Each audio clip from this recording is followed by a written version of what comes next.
ఆంధ్రప్రదేశ్ రాష్ట్రంలో petrol diesel కృత్రిమ కొరతకి కూటమి ప్రభుత్వం నిర్లక్ష్యమే కారణమని మాజీ ఎంపీ వైఎస్ఆర్సీపీ జాతీయ అధికార ప్రతినిధి శ్రీ మార్గాని భరత్రామ్ ఆరోపించారు. లేకపోతే ఎందుకు కొరత కనపడుతుందని ఆయన ప్రశ్నించారు. రాజమండ్రి సిటీ నియోజకవర్గంలో ఉన్న పెట్రోల్ బంక్లను మంగళవారం సందర్శించి అక్కడి పరిస్థితులను ప్రత్యక్షంగా గమనించిన అనంతరం మాజీ ఎంపీ భరత్ మీడియాతో మాట్లాడుతూ పక్క రాష్ట్రాలు తెలంగాణ, తమిళనాడు, కర్ణాటకలలో ఎక్కడా కూడా ఈ కొరత లేదని పేర్కొన్నారు. మరి ఆంధ్రప్రదేశ్లో గడిచిన వారం రోజుల నుంచి కూడా 5,000 రూపాయలు డీజిల్ కొట్టించుకోవాలంటే 2,000 కొట్టించుకోకండి, లేకపోతే 3,000 కొట్టించుకోండి. అదే పెట్రోల్ కోసం బైకులు తీసుకువెళ్తే 50 రూపాయలు, 100 రూపాయలు కొడత, లీటర్ కొడత అంటున్నారని ఆయన ప్రస్తావించారు. అసలు ఈ కొరత ఎందుకు వచ్చిందని అడుగుతున్నామన్నారు.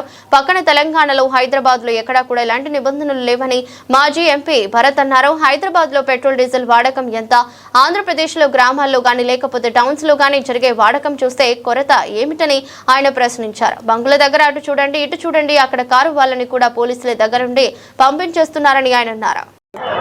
ఆంధ్రప్రదేశ్ లో గడిచిన వారం రోజుల నుంచి కూడా 5,000 రూపాయలు డీజిల్ కొట్టించుకోవాలంటే 2,000 కొట్టించుకోండి, లేకపోతే 3,000 కొట్టించుకోండి. అదే పెట్రోల్ బైకులు వెళ్తే 50 రూపాయలు, 100 రూపాయలు కొడతా ఉన్నారు, లీటర్ కొడతా ఉన్నారు. అసలు ఈ కొరత ఎందుకు వచ్చింది అని అడుగుతా ఉన్నా. అంటే పక్కన తెలంగాణలో, హైదరాబాద్ లో ఎక్కడా లేదు.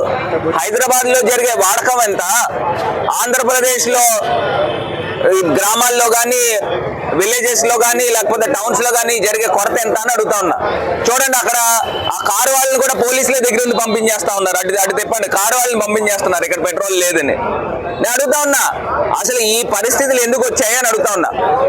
నిన్న అక్కడ తెలంగాణ మంత్రి ఉత్తమ్ కుమార్ రెడ్డి ఆయన చెప్తా ఉన్నాడు, ఆంధ్రప్రదేశ్ బండ్లు వచ్చి, ఆంధ్రప్రదేశ్ వాళ్ళు ట్యాంకర్లు తీసుకుని వచ్చి తెలంగాణలో పట్టుకెళ్తా ఉన్నారని చెప్పే పరిస్థితులకు వచ్చారు అని అంటే ఎంత దారుణాతి దారుణమైన పరిస్థితులు ఆంధ్రప్రదేశ్ ప్రభుత్వము, చంద్రబాబు నాయుడు గారు అవలంబిస్తా ఉన్నారనేది ఇక్కడ తేటతెల్లం అవుతా ఉంది. నేను అడుగుతా ఉన్నా, కనీసం ఇంగిత జ్ఞానం లేదు, సిగ్గు సరం లేకపోకుండా ఈ పరిస్థితులు ఎందుకు తీసుకుని వచ్చారని అడుగుతున్నా. దేశంలో ఎక్కడా కొరత లేదు, ఆంధ్రప్రదేశ్ లో ఎందుకు ఉంది అని అడుగుతా ఉన్నా. అంటే ఈ పరిస్థితులు తీసుకుని వచ్చి ఇవాళ మేము పెట్రోల్ ట్యాంకులు తీసుకుని వచ్చాము, 20 లీటర్లు, 10 లీటర్ల ట్యాంకులు. ఆ ట్యాంకుల్లో కూడా వీళ్ళు డీజిల్ పోయట్లేదు అని అంటే నిజంగా ఈ పరిస్థితులు మీరు 2 రోజుల క్రితం చూస్తే కిలోమీటర్లు క్యూ లైన్లు ఉన్న పరిస్థితులు కనబడుతూ ఉన్నాయి. నేను అడుగుతా ఉన్నా, వరి కోతలు, రైతాంగము, ఆక్వా రైతులు వీళ్ళంతా కూడా పని అయ్యేది డీజిల్ పైన.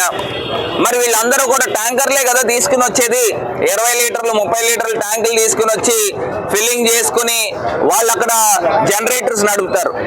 మరి ఈ కొరత వచ్చిందని అంటే ఎంత హీనాతమైన పొజిషన్ లో ఆంధ్రప్రదేశ్ రాష్ట్ర ప్రభుత్వం ఉంది అనేది ప్రజల్ని ఒకసారి అవగాహన చేసుకోమని కోరుతున్నాం. ఇదేదో మేము ధర్నా కార్యక్రమము ఉత్తిగా చేయట్లా, ప్రజల పక్షాన్ని నుంచుని పోరాటం చేస్తున్నాం. వీళ్ళకి ఇప్పటికైనా బుద్ధి వచ్చి ఈ కొరత రాకుండా అరికట్టే కార్యక్రమం చేస్తారు. తెలంగాణ మంత్రి చెప్తా ఉన్నాడండి, ఆంధ్రప్రదేశ్ నుంచి ట్యాంకర్లు తీసుకుని వచ్చి మా దగ్గర నుంచి ఆయిల్ పట్టుకెళ్తా ఉన్నారు.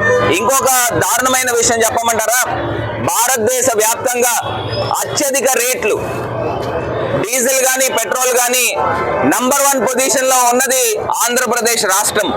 ఫస్ట్ ప్లేస్, హైయెస్ట్ రేట్లు. అసలు ఇంత దారుణాతి పరిస్థితులు ఆంధ్రప్రదేశ్ రాష్ట్రంలో వచ్చిందని అంటే అసలు ఏ స్థాయిలో ఉందనేది కూడా ప్రజల్ని అవగాహన చేసుకోమని కోరుతా ఉన్నా. ఇప్పటికైనా చంద్రబాబు నాయుడు గారు మీరు రివ్యూలు చేయండి. అసలు ఎక్కడా కూడా రైతాంగానికి, ఇప్పుడు వరి కోతలు అయ్యే టైం కదండి ఈ ఏప్రిల్ నెలంతా కూడా, మీరు ఇమీడియట్ గా ఎక్కడా కూడా కొరత లేకోకుండా ప్రజలకి అందుబాటులో ఉంచే కార్యక్రమం చేయమని ఈ ప్రభుత్వాన్ని డిమాండ్ చేస్తా ఉన్నాం.